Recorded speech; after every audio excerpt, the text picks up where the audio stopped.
রাশিয়ার নির্মিত ইঞ্জিন দ্বারা চালিত সুখোই সুপার জেট SJ-100 যাত্রীবাহী বিমান সফলভাবে উড্ডয়ন করেছে, যা নিঃসন্দেহে মার্কিন প্রভাব থেকে বের হয়ে রাশিয়ার প্রযুক্তি ও আত্মনির্ভরতার ক্ষেত্রে নতুন এক ইতিহাস রচনা করেছে, যা মস্কোর অভ্যন্তরীণ বাণিজ্যিক বিমান শিল্প বিকাশে প্রচেষ্টার কেন্দ্রবিন্দু।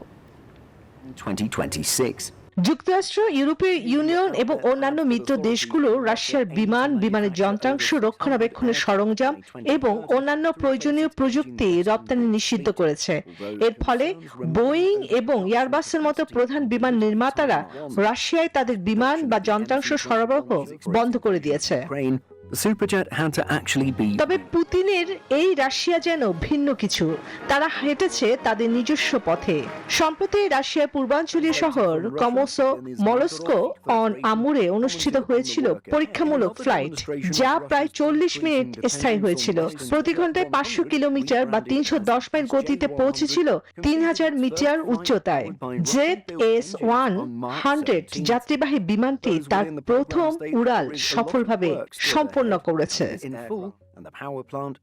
প্রোগ্রামের সাথে জড়িতরা বলছেন, এই বিমান সংস্করণটি সার্টিফিকেশন এবং বাণিজ্যিক পরিষেবায় প্রবেশের পথে এগিয়ে যাওয়া। নিঃসন্দেহে মার্কিন প্রভাব থেকে বের হয়ে রাশিয়ার প্রযুক্তি ও আত্মনির্ভরতার ক্ষেত্রে নতুন এক ইতিহাস।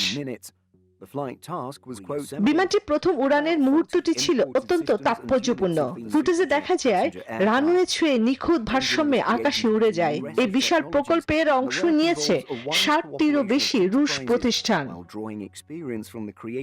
2030 সালের মধ্যে 600টিরও বেশি বিমান তৈরির লক্ষ্যে কাজ করছে রুশ কর্তৃপক্ষ, যা রাশিয়ার আত্মনির্ভরশীলতার জোরালো ঘোষণা।